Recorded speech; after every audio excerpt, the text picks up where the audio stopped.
Let's take a look at the Accutron DNA. Let's get it started because they're spinny bits. So you can see them spinning there. There's a lot going on with this movement, that's for sure. So to get it going, basically you just move your arm, assuming it's on your arm. You can feel it actually even doing some things in there. There's like a, there we go. So now you can see that top part spinning, and then of course the sweep of the seconds hand. That's typically how you know a watch is running, but with this guy, it's keeping time with the hour and minute hand, even if that second hand's not spinning. It'll go into like a power save mode. So when you're wearing this, basically your movement is going to keep that seconds hand going.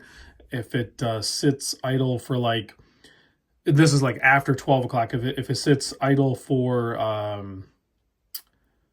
5 minutes, the seconds hand will stop turning. That little thing there, that turbine there will stop turning, and it will just go into a power save mode, which is just the seconds hand. Like I said, the hour and minute hand will continue to turn.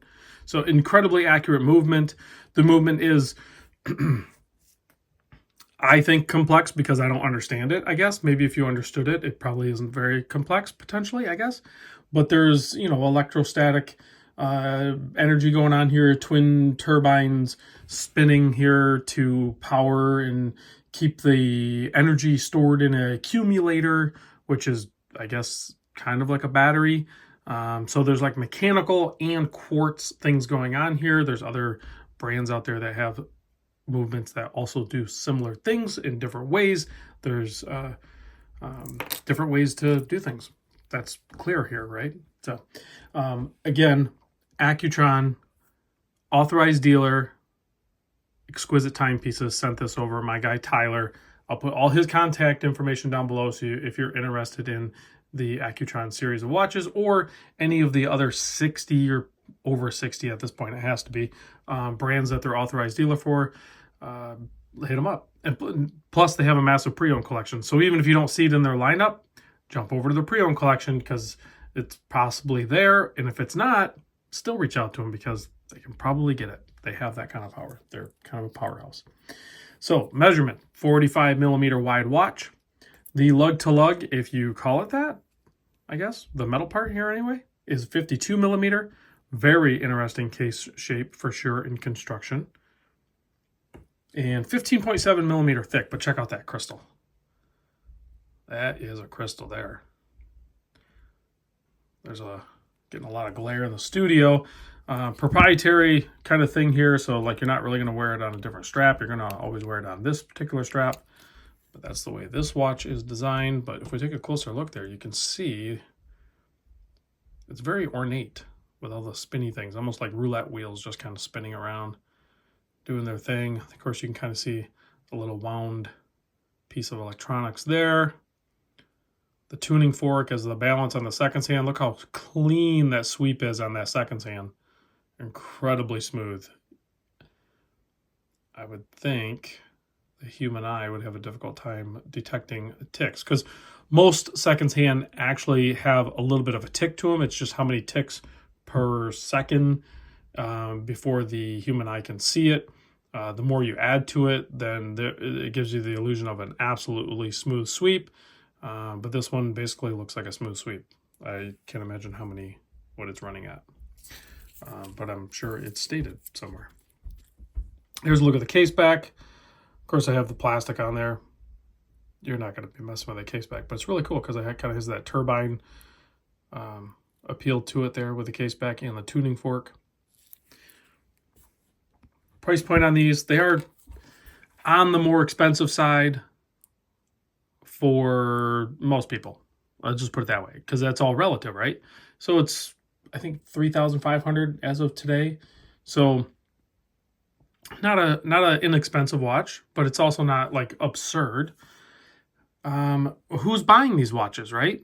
At this price point, because that really opens you up for a lot of possibilities in the market at that price point. Definitely once you go pre-owned, if that's your jam. But if you're looking at new, then, I mean, there's fewer options, right? But if you go pre-owned, obviously there's more options. But pre-owned Accutrons, you know, aren't going to cost $3,500 either. So we're looking at new to new. Yeah, there's options out there. I think really the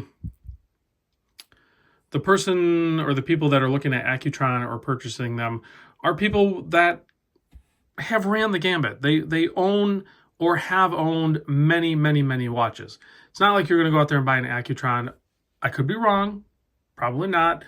Probably not going to be like your first watch. Unless you're like super, super into the movement and the tech behind the movement, then sure, I could get that. Maybe an engineer would be like, yeah, that's sick. I want that. But beyond that, I think it's people that have tried, like I said, have owned or do own many watches, and they recognize that this is actually pretty dang slick and very cool looking on top of that. That's the other thing, right? That's the second kind of cool that you can't explain, and nor should you have to explain. Like if you see something really cool, we're talking watches here, and maybe all your buddies or the internet or whatever might not agree with you, but darn it, you just like it. I didn't come up with this phrase. It was another YouTuber called Nut and Fancy that coined it, but I'm going to use it here. It's called second kind of cool. And he didn't, I mean, it was, that phrase has been out there before him too, but that just means it's kind of untouchable is the way it's viewed, I think, in the industry. And if it's just a watch that you really like, then it doesn't really matter. You shouldn't have to justify or explain yourself. And this watch, I definitely think meets that criteria of second kind of cool. There's a lot of weird tech going on here, a weird look to it. There's those turbines spinning are just awesome. I don't know why. I don't know why I'm drawn to spinny things, lume things, all those weird mechanical things, right? Like we have the spinning rotors and the movements in the back, and of course we have the seconds hand sweeping or ticking, and then we have those turbines too. So we have the butterfly clasp here, but it's all on like a silicone strap. You have two silicone keepers, and there you go. Pretty easy to size. You just pull this back and this piece here back and adjust it to a hole you need so you can get a good size on your wrist. So there it is. Is there a lume? There's a little bit of lume, so we'll go ahead and show that. I probably went way too long on this, but I think it's a cool watch. Dang, there's lume. I wasn't expecting that much lume. And actually even in, I have like a little bit, you can kind of see it there, almost like a jewel effect with some of the parts on the dial there. They glimmer a little bit in the light, in the low light, if you have some ambient light in the background. That's pretty cool. Thanks for watching, guys. And again, big thanks to Exquisite Timepieces for sharing watches with me so I can share them with you. I'll see you on the next vid.